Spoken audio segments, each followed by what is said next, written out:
Minute आहे मी मुलाखत देतो. हा. अरे माझी मुलाखत घ्यायची आधी ह्या कलाकारांची मुलाखत घ्यायला पाहिजे. कारण या स्पर्धेमध्ये सहभागी व्हायला फार मोठं कष्ट करावं लागतं. आम्ही या लावणी स्पर्धेच्या वतीनं फक्त दीड लाख रुपये मानधन देतो. पण ह्या कलाकारांना 5 ते 6 लाख रुपये खर्च. महिना 2 महिने त्यांना सराव करावा लागतो. आता ह्या वर्षी आत्ताच आपण लावली पहिली पार्टी, ती पहिल्यांदाच पार्टी आलेली. मग पण मला नाही वाटत की ती कुठं कमी पडली. अत्यंत उत्कृष्टपणे काम त्यांनी केलेलं आहे. आणि हे काम करत असते तर ह्याला ज्या भाग होऊन घेणाऱ्या कलाकारांना चांगलं असं मानधन मिळालं पाहिजे. पण आम्ही देऊ शकणार नाही, कारण आमच्या महाराज आहेत. पण त्यासाठी महाराष्ट्राने येत आहे ह्या. पण ह्या दर्जाच्या स्पर्धा महाराष्ट्र शासन होत नाही. त्यामध्ये काही कमतरता आहे मला काय माहीत नाही. परंतु त्या प्रकारच्या स्पर्धा झाल्या पाहिजे. ह्या कलाकारांना प्रोत्साहन मिळालं पाहिजे. निश्चितपणे आत्ताची पार्टी झाली त्या पार्टीला मी धन्यवाद देणार आहे. पहिल्या वेळेस येऊन देखील त्याने अत्यंत दर्जेदार असे कार्यक्रम केलेले आहेत. या लावणी टिकवणं अवघड आहे. आज आपण जर पाहिलं तर ह्या आमच्याकडं जवळजवळ 22 पार्ट्याची नोंद होती. पण 22 पार्ट्यांना आम्ही प्रवेश देऊ शकत नव्हतो. कारण एका पार्टीला फार मोठा खर्च येतो. मी मला सांगितलं पार्टीला 5-6 लाख खर्च येतो. आमचाही खर्च तेवढंच होतो. आज ह्या पार्टीचा म्हटलं तर ह्या स्पर्धा वगैरे परवायचं म्हणलं 50 लाख रुपये ह्या जयंती समितीला खर्च येतो. आणि जमतात की ते 25 लाख. म्हणजे 25 लाख रुपये हे स्वतःच्या फाट्यातून खर्च करावा लागतो. त्या पद्धतीनं ह्याला महाराष्ट्र शासनाला अनुदान द्यायला पाहिजे. आता महाराष्ट्राचं बरोबर आहे. पण हे नवीन कलाकार आहेत. या नवीन कलाकारांना संधी दिली पाहिजे. आणि विशेषतः मी TV वाल्यांना ह्यांना धन्यवाद देणार आहे की आपल्यामुळे ही लावण्याची जे आहे हे आज 2 कोटीपेक्षा जास्त लोकांनी हे लावणी पाहिले युट्यूबवर. आणि आज आपण पाहिलं की ह्या लावणीचं जेवण ठेवायचं असेल तर ह्या कलाकारांनी प्रोत्साहन दिलं पाहिजे. आज कुठल्या एखादा पिक्चर बदला आहे ती कलाकार मोठे आहेत, पण ह्या लहान कलाकारांना देखील संधी मिळणं गरजेचं आहे. लावणी म्हणजे शृंगार असं की 30 वर्षापूर्वी हा लावणी स्पर्धा घ्यायचा आम्ही ठरवलं.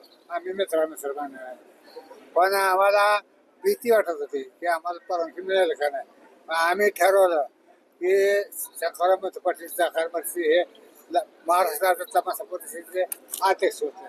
आणि त्यांनी त्याच्या काळामध्ये तमाशातल्या कलाकारांच्या मुलांना शाळा निर्माण करून दिल्या आणि दुसरी करून दिल्या. आणि आम्हाला ही स्पर्धा भरवायची होती.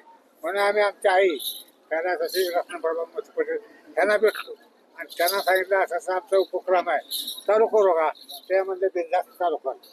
आणि त्यांच्या आशीर्वादामुळे ह्या लावणी स्पर्धा सुरू झाली. आज आम्ही पाहिलं आज माझ्या मंडळीच्या हस्ते उद्घाटन केलं. आपण या स्पर्धेचं उद्घाटन केलं.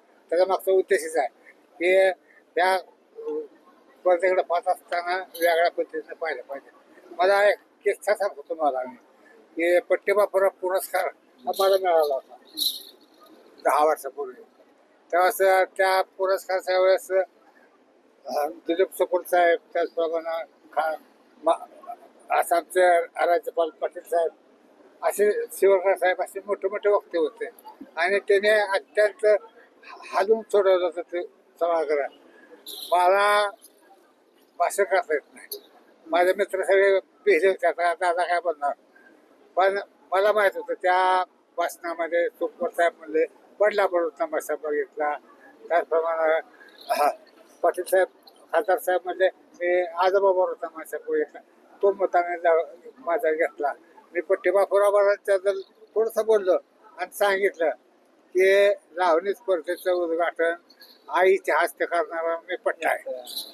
त्याचप्रमाणे बायकोच्या मांडीला मांडी लावून मी लावणी तमाशा पाहतो. त्यानंतर अख्खा थिएटर उठून उभं राहिलं. त्यामध्ये कुठलाही उद्देश शुद्ध असेल तर त्याला निश्चितपणे प्रसाद मिळतो. आमचा उद्देश हा शुद्ध आहे.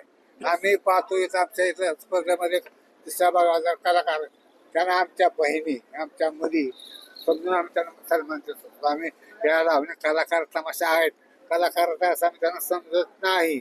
त्या आमच्या कुटुंबातल्याच आहेत असं समजतो म्हणून त्यांना सन्मान देतो. म्हणून ह्या कलाकार इथं येत आहेत. ह्या वर्षी 22 संघाने मागणी केली होती, पण आमचं बजेट आले हे सगळं बघून आम्ही फक्त आणि कलाकारांना सुद्धा फार मोठा खर्च येतो. 5-6 लाख किती खर्च येतो? 4-5 लाख खर्च येतो. म्हणजे एवढा खर्च करून ते येतात. पण एक आहे की त्यांचा तिथं सहभाग झालेला कला थिएटर त्याचा माघारीयांचा चांगला झाला होता. त्याला चांगला ह्या स्पर्धा यशस्वीमध्ये थिएटर मालक आणि हे कलाकार त्यांचा महत्वाचं योगदान आहे. मी त्यांनाच धन्यवाद देईल की आज 28 वर्ष हे स्पर्धा जिवंत राहण्यामागं यांचं काय. आम्ही फक्त नाममात्र आहे. आम्ही भरवतो करतो, आम्हाला काय करते नाही. मग त्या कलाकारांना धन्यवाद दिले पाहिजे. आज आपण बघितलं की चांगला कलाकार काय केलेला आहे. पहिल्या वेळेस असताना देखील प्रत्येक कलाकारांनी चांगलं काम केलेलं आहे. मला वाटतं ह्यापेक्षा जास्त काय बोलणं चुकीचं आहे. त्याला मला फक्त एवढा प्रश्न पडला की ह्या कलाकारांचं ते आपण काय करू शकतो आर्थिक दृष्ट्या, बाकी काय नाही की त्याने करून त्याला स्वतःला पाया उभा राहिला पाहिजे. ज्यावेळेस त्या 50 वर्षाच्या पुढे जातील, त्याचे पाय थाकतील, तेव्हा त्यांना स्वतःच्या ह्याच्यावर उभा राहता आलं पाहिजे. विमा असेल किंवा मानधन पेन्शन त्यांना कशी उपलब्ध करून देता येईल ती करण्याचा प्रयत्न करू. आता मागणी करणार का आपण? कशाची मागणी करणार का यांच्या? आता आहेत दादा इकडं आहे मंत्री असताना दादांनी त्याला मानधन द्यायचं सुरुवात केलेलंच आहे. त्या काळात त्याचा फायदा त्यांना मिळाला पाहिजे. त्याची लागणारे कागदपत्र त्यांनी गोळा केले पाहिजे.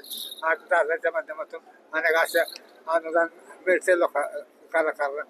त्याप्रमाणे आणखी काय तर झालं पाहिजे की जेणेकरून यांच्या वयोवृद्ध काळामध्ये त्यांना आपण आर्थिक सबल असलं पाहिजे.